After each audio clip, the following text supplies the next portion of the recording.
குடும்பமா இது.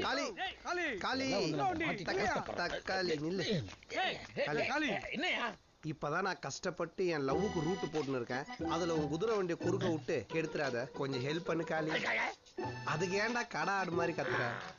இப்போ எங்க பெரியப்பாவை கூப்பிட போறல, அந்த ஆள் 6 மணி வரையும் ஊரு நல்லா சுத்தி காமிச்சிட்டு சாயங்காலம் விளக்கு வச்சோன்னு கூட்டு வந்தீங்கன்னா அதுக்கப்புறம் போனதை நாளைக்கு தான் எடுப்பாங்க. அதுக்குள்ள என் லவ் செட் ஆயிடும். இதை மட்டும் நீ எனக்கு பண்ண, குதிரை சாணி அல்றவன் கைக்கு கிளவுஸ் வாங்கி தரேன். வேணாம். அப்போ வெறுங்க இல்லையா? இல்ல உனக்கு உங்க அப்பாவுக்கும் கொஞ்சம் கூட மனசாட்சி இல்லையா? அந்த வண்டியை யாரு வாங்கி கொடுத்தாங்க உங்களுக்கு தெரியுமா? பைல்வான் பொண்டாட்டி தானே இவங்க தாத்தா. அந்த குதிரை யார் வாங்கி கொடுத்தாங்கன்னு தெரியுமா? மிலிட்டரிக்கார பொண்டாட்டி தானே இவங்க சித்தப்பா.